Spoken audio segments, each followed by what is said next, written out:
எடப்பாடி பழனிசாமி ஆய்வுக்குழுங்கிற பேர்ல முன்னாள் அமைச்சர்கள் எல்லாருமே சேர்ந்து ஒரு குழுவா அமைச்சிருக்காங்க. அந்த குழுவுல இருக்கிறவங்க பூரா தமிழ்நாடு முழுவதும் போய் அதிமுகவினுடைய வளர்ச்சியை பத்தி பேசுங்க அப்படின்னு சொல்லி அனுப்பி விட்டுருக்காரு. ஒவ்வொரு இடத்துலயும் பாத்தீங்கன்னா பேசும்போது மிகப்பெரிய அளவுல சண்டை சச்சரவு தான் ஏற்பட்டிருக்கு. நேற்று கன்னியாகுமரியில எஸ்பி வேலுமணி அவர்கள் வந்து மேடையில பேசிட்டு இருக்கும் போதே கீழே தொண்டர்கள் வந்து கைகெடுப்பு அடைதிடி எல்லாம் நடந்திருக்கு. அத நேற்று எஸ்பி வேலுமணி கன்னியாகுமரியில வந்து கள ஆய்வு கூட்டத்துல வந்து பேசியிருக்காரு. அவர் மேடையில பேசிட்டு இருக்காரு. கீழே வந்து பாத்தீங்கன்னா தொண்டர்கள் பூரா முணுமுணுத்துக்கிட்டு ஒருத்தருக்கு ஒருத்தர் சண்டை போட்டுக்கிட்டு அடிதடி எல்லாம் நடந்திருக்கு. இது எந்த மாதிரியான ஒரு அரசியலை காட்டுது? எடப்பாடி பழனிசாமி அவருடைய தலைமை கேள்விக்குறியாகிவிட்டது. எடப்பாடி பழனிசாமி அவர்கள் அதிமுகவிற்கு தலைமையாக இருப்பதற்கு தகுதி இல்லை என்பதை வெட்ட வெளிச்சமாக காட்டுகிறது என்று சொல்லலாம். இப்ப எல்லாரும் என்ன சொன்னாங்க, அப்பர் சவுத் சொல்லுவாங்க. அப்பர் சவுத்துல வந்து கழகத்துடைய ஒருங்கிணைப்பாளர் அவர்களுக்கு மிகப்பெரிய செல்வாக்கு இருக்கலாம். ஆனா இங்க லோவர் சவுத்துலயோ இல்ல வடக்கு மாவட்டங்கள்லயோ கொங்கு பகுதியிலயோ வந்து பெரிய அளவுல செல்வாக்கு இல்ல. அவருக்கு என்ன செல்வாக்கு இருக்குன்னு சொல்லி கேட்டாங்க. அதனுடைய விளைவு நடந்து முடிந்த நாடாளுமன்ற தேர்தலில் ஒரே ஒரு தொகுதியில் நின்று தன்னுடைய பலத்தை முழுவதுமாக நிரூபித்து 13% அதிமுக வாக்குகள் வந்து ஐயா ஓபிஎஸ் இந்த கூட்டணிக்கு போகக்கூடிய ஒரு சூழ்நிலை உருவாகி இருக்கிறது. அது எடப்பாடி பழனிசாமி அவர்களுக்கு தெரியும். இப்ப கன்னியாகுமரியில ஏன் இந்த பிரச்சனை? அண்ணன் எஸ்பி வேலுமணி அவர்கள் வந்து மேடையில பேசி கொண்டிருக்கும் பொழுதே இங்க வாக்குவாதமானது வருகிறது. வாக்குவாதம் கைகாப்பாக மாறுகிறது. அதான் கூடுதலா சொல்லணும். வாக்குவாதம் என்பது எல்லா இடத்துல இருக்கக்கூடியதான். கைகலப்பு வரைக்கும் போதுன்னா எடப்பாடி பழனிசாமியுடைய தலைமையில இதே நிலை தொடர்ந்தாக்கா நடந்து முடிந்த நாடாளுமன்ற தேர்தலோடு சேர்ந்து விளவங்கோடு இடைத்தேர்தலானது நடைபெற்றது கன்னியாகுமரியில. அங்க நம்ம வந்து யாருக்கும் போட்டியா இல்ல, நோட்டாவுக்கு போட்டியா எடப்பாடி பழனிசாமியுடைய தலைமை நோட்டாவுக்கு போட்டியா தான் வெறும் 5000 ஓட்டு வாங்கிட்டு அதிமுக கட்சி அதால பாதாளத்துக்கு போயிருச்சு. அப்ப அங்க இருக்கக்கூடிய அதிமுக தொண்டர்களுடைய மனது வெம்புகிறது. அவனுடைய அரசியல் எதிர்காலம் என்ன ஆகும்?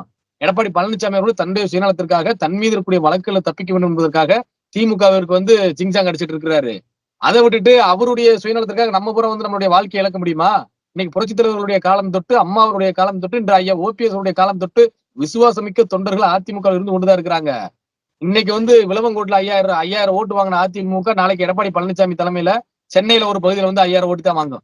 கோயம்புத்தூர்ல ஒரு பகுதியில 5000 ஓட்டு தான் வாங்கும். மதுரையில 5000 ஓட்டு தான் வாங்கும். அப்ப உங்களுக்கு எங்க செல்வாக்கு இருக்கு? நீங்க வந்து அதிமுக ஒருங்கிணைக்கிற பேச்சுகளை பேசி சொல்லி பாத்தீங்கன்னா இங்க வந்து எடப்பாடி பழனிசாமி முதலமைச்சர் ஆக்குறேன்னு சொல்லி நீங்க பேசிட்டீங்கன்னா எடப்பாடி பழனிசாமி முதலமைச்சர் ஆகணும்னா ஐயா ஓபிஎஸ் வந்து அவங்க வந்து கட்சிக்கு உள்ள வந்தாதாங்க இது நடக்கும்.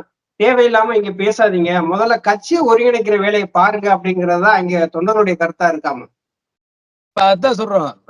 இரட்டை இலை என்கின்ற மாபெரும் வெற்றி சின்னத்தை வச்சுக்கிட்டு எடப்பாடி பழனிசாமி அவர்கள் அந்த இரட்டை இலையை வெற்றி சின்னமாக மாத்திட்டாரு. வெற்றி சின்னமா மாத்திட்டாரு. தான் சார்ந்து இருக்கக்கூடிய பகுதியில கூட இரட்டை இலையை வெற்றி பெற வைக்க முடியல. அப்புறம் என்ன ஒரு என்ன தலைமை? ஏன் ஒரு தொகுதியில் நீங்க சேலத்துல ஜெயிக்க வேண்டியதானுங்க? சேலத்துல மட்டும் ஒரு தொகுதியில் ஜெயிக்க வேண்டியதானே? 2019 நமக்கு எதிராக எடப்பாடி பழனிசாமி அவருடைய தலைமை பிடிக்கலன்னு சொல்லிட்டு மிகப்பெரிய அளவுல எதிர்ப்பால விஷயத்து. அப்படிப்பட்ட சூழ்நிலை கூட 2019 தேனி பாராளுமன்ற தொகுதியில அண்ணன் ஓபிஆர் அவர்கள் வெற்றி பெறவில்லையா?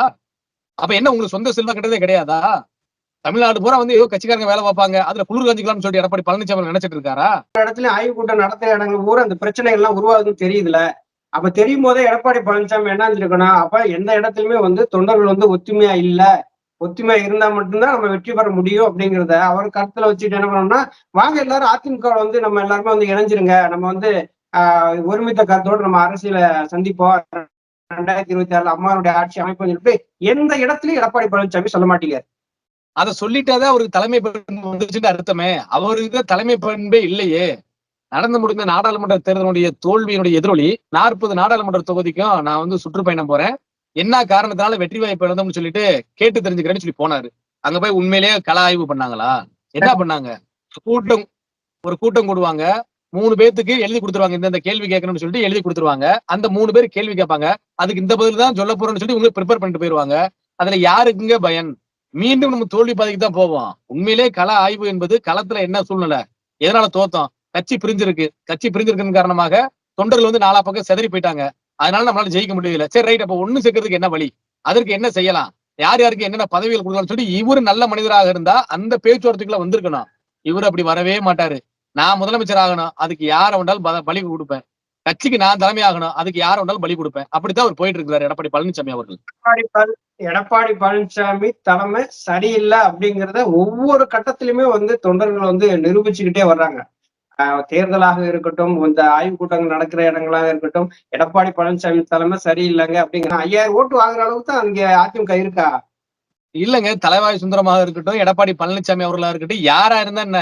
முதல்ல ஒரு பார்வை வேணும். பேஸ் வேல்யூன்னு ஒண்ணு இருக்கு. எல்லாருமே சொல்லுவாங்க. அந்த முகம் அந்த முகம் வந்து கவரக்கூடிய ஒரு முகமா இருக்கணும் தமிழக மக்களிடத்துல. அப்படிதான் புரட்சித் தலைவர் அவருடைய முகம் இருந்தது. புரட்சித் தலைவி மாண்புமிகு அம்மா அவருடைய முகம் இருந்தது. அதற்கு பின்பு ஊர் உலகமே சொல்லுச்சுல்ல. தமிழ்நாடு முழுவதும் இருக்கக்கூடிய அனைத்து வீட்டிலுமே கட்சி பாகுபாடு இல்லாமல் ஐயா ஓபிஎஸ் அவர் வந்தா நல்லது செய்வாங்க. யதார்த்தமான மனிதரு. அரசியல் வந்து அரசியல் இல்லாம அரசியல் செய்யக்கூடிய மனிதர் வந்து ஐயா ஓபிஎஸ் அவர் தான் சொல்லிட்டு எல்லாரும் சொல்லிட்டு இருந்தாங்க. அப்படிப்பட்ட நல்ல மனிதரை வெளியேற்றி விட்டீங்க. உங்களுடைய பதவி சுகத்திற்காக. அப்படி இருக்கும்பொழுது அந்த பகுதியில் இருக்கக்கூடிய மக்கள் ஏற்கனவே கன்னியாகுமரி பகுதியை பொறுத்தளவு காங்கிரசும் பாஜகவும் பலமா இருப்பாங்க. அங்க வந்து அதிமுக நம்மளால முடிந்த அளவுக்கான ஒரு இதை கொடுத்துட்டு வர்றோம். அப்படி இருக்கும் பொழுது இன்னைக்கு தலைவாய் சுந்தரம் அவர்கள் அங்க வந்துட்டாரு, இல்ல எடப்பாடி பழனிசாமி அவர் சேர்த்துக்கிட்டாரு, மிகப்பெரிய எழுச்சி வந்துரும், அங்க விலங்கோட்டில் ஜெயிச்சிருவாங்க. எப்படி ஜெயிப்பாங்க? ஜெயிச்சிட முடியுமா அவங்களால? ஐயா ஓபிஎஸ் அவர்கள் இல்லாம தமிழ்நாடு முழுவதும் இருக்கக்கூடிய 234 தொகுதியிலையும் வரக்கூடிய 2026ல யாருனாலும் ஜெயிக்க முடியாது. எழுதி வச்சுக்கோங்க. இல்ல இவங்க நடத்துற நாடகத்தை பாத்தீங்கன்னா அதிமுகவை ஆட்சி கட்டுல அமர வைக்கிறது மாதிரியான எண்ணம்லாம் கிடையாது. இதே நிலை தொடர்ந்துச்சு அப்படின்னா எடப்பாடி பழனிசாமி அவர் காலத்திலேயே அதிமுகவை அழிச்சிட்டு போயிடுற மாதிரியான ஒரு சூழ்நிலை தானே ஏற்படுது. வரலாற்றுல வந்து இது வரைக்கும் வந்து கட்சி அதிமுக உருவாக்கியது யாருன்னு கேட்டா புரட்சி தலைவர்னு சொல்லுவாங்க. ஒரு தொண்டர் ஆரம்பித்த இயக்கத்துல புரட்சி தலைவர் இணைந்து கொண்டு மாபெரும் இயக்கமாக மாற்றினார்னு சொல்லிட்டு அந்த மாபெரும் இயக்கத்தை கட்டி காத்தது யாருன்னு சொல்லி வரலாற்றுல கேட்டா மாண்புமிகு அம்மா அவர்களை சொல்லுவாங்க. அம்மா அவர்களுக்கு பின்பு அரசியல் வாரிசு யாருன்னு சொல்லி ஐயா ஓபிஎஸ் அவர்னு சொல்லுவாங்க. ஆனா இந்த அதிமுகவிற்கு முடிவுரை எழுதினது யாருன்னு சொல்லி கேட்டாங்கன்னா இதே நிலை தொடர்ந்தால் அதிமுகவிற்கு முடிவுரை எழுதியது யார் என்று கேட்டால் எடப்பாடி பழனிசாமி என்ற பெயரை எடப்பாடி பழனிசாமி அவர்கள் சரித்திரத்துல பெற்று விடுவார். அது வேணாம்னு சொல்லிதான் நம்ம சொல்றோம். அப்படி ஒரு சூழ்நிலைக்கு போயிடாதீங்கன்னு சொல்லிட்டு அவர் கேட்க மாட்டாரு. இல்ல தங்கமணியும் பேசுறாரு.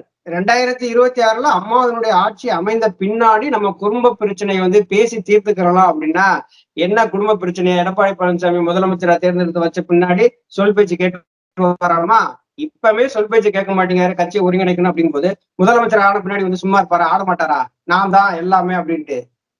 இல்ல அவர் சொன்னதுல ஒரு சிறிய கருத்து வந்து அவங்க மாற்று கருத்து இருக்கு. தங்கமணி அவர்கள் சொன்னதுல அவர் என்ன சொல்றாரு, முன்னாள் அமைச்சர் அவர்கள் நம்மளுடைய குடும்ப பிரச்சனையை 2026 ஆட்சி பிடித்த பின்னாடி பாத்துக்கலாம்னு சொல்றாரு. ஏங்க நம்ம 2021 கட்சி தோத்து போனதுக்கு காரணம் 2024 நாடாளுமன்ற தேர்தலில் கட்சி மிகப்பெரிய தோல்வி செஞ்சதுக்கு காரணம் நம்ம பிரிஞ்சிருக்கிறதா. முதல்ல நம்ம ஒண்ணு சேரணும்.